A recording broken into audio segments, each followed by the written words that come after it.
Selanjutnya, bagaimana alat-alat kualitas tersebut digunakan untuk meningkatkan daya saing usaha. Pertama, kualitas itu bukan cuma soal bagus atau tidaknya, tetapi apakah produk tersebut sudah sesuai dengan standar dan bisa memenuhi harapan pelanggan. Dan sekarang, kualitas itu sudah jadi strategi utama karena menentukan usaha itu bisa bertahan atau tidaknya, seperti itu. Nah, kita sebagai mahasiswa punya peran sebagai agen perubahan, terutama di UMKM. Makanya kita itu harus bisa menganalisis masalah bukan berdasarkan perkiraan, tetapi harus berdasarkan data. Pada slide ini dijelaskan bahwa Seven Tools itu merupakan alat pengendalian kualitas yang diperkenalkan oleh Kao Ishikawa, yang dimana alat ini menggunakan pendekatan berbasis data sehingga analisis tersebut lebih objektif. Selain itu, Seven Tools juga digunakan untuk mendukung perbaikan berkelanjutan atau yang biasa disebut dengan continuous improvement. Namun, dalam materi ini kita hanya fokus pada 3 alat utama, yaitu yang pertama Checksheet untuk mengumpulkan data, yang kedua Pareto untuk menentukan prioritas masalah, dan yang ketiga yaitu Fishbone untuk mencari penyebabnya. Nah, Checksheet sendiri adalah alat paling dasar, yaitu untuk mencatat data secara langsung saat proses terjadi. Jadi, datanya itu lebih akurat dan siap dianalisis. Nah, Checksheet juga mempunyai beberapa jenis. Misalnya, untuk mencatat jumlah cacat, lokasi cacat, penyebab cacat, dan juga untuk memastikan proses tersebut sudah berjalan sesuai dengan standarnya.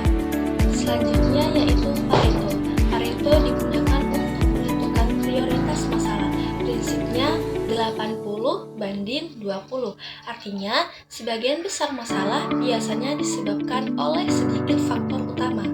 Nah, di dalam Pareto ada yang namanya frekuensi, persentase, dan kumulatif, yang dimana semua tersebut digunakan untuk melihat masalah mana yang paling dominan dan harus diprioritaskan. Diagram Pareto juga bisa dibuat menggunakan Excel dengan 2 cara. Yang pertama, secara otomatis pada Excel versi terbaru, kita cukup memasukkan data lalu memilih menu Pareto chart.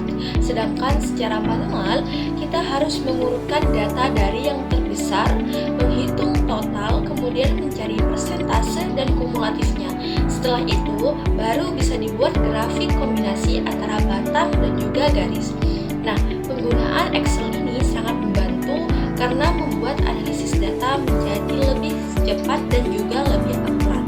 Selanjutnya yaitu Fishbone diagram. Fishbone diagram adalah diagram sebab akibat yang digunakan untuk mencari akar masalah. Jadi, tidak hanya melihat masalah di permukaan, tetapi juga penyebab utamanya. Strukturnya terdiri dari kepala sebagai masalah utama, lalu tulang-tulang yang berisi kategori dan juga penyebab. Nah, dalam Fishbone, penyebab masalah dianalisis menggunakan metode 6M, yaitu manusia, mesin, bahan, metode pengukuran, dan juga lingkungan. Nah, dengan 6M ini, kita bisa melihat masalah secara menyeluruh, sehingga tidak hanya fokus pada satu faktor saja. Nah, selanjutnya, untuk menemukan penyebab masalah, biasanya dilakukan brainstorming, yaitu diskusi tim untuk mengumpulkan berbagai kemungkinan penyebab.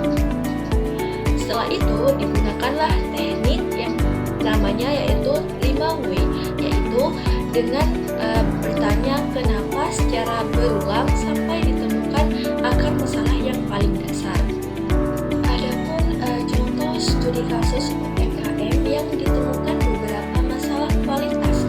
Contohnya yang pertama pada UMKM tempe, yang dimana masalahnya itu ada pada warna dan juga tekstur yang pastinya disebabkan oleh faktor manusia dan juga bahan. Yang kedua, pada UMKM batik, masalah utama adalah warna yang mudah luntur karena kualitas air dan juga bahan. Sedangkan pada UMKM yang ketiga yaitu UMKM kuliner, masalahnya ada pada waktu penyajian yang tidak konsisten karena tata letak dan juga koordinasi tim. Nah, Dari kasus ini dapat dilihat bahwa masalah kualitas itu bisa berasal dari berbagai faktor. Dalam penerapannya, UMKM juga pasti akan menghadapi berbagai tantangan, mulai dari keterbatasan modal, kurangnya teknologi, kesulitan dalam legalitas, hingga pada keterbatasan SDM. Hal ini berdampak pada kualitas produk yang tidak konsisten dan dapat membuat UMKM tersebut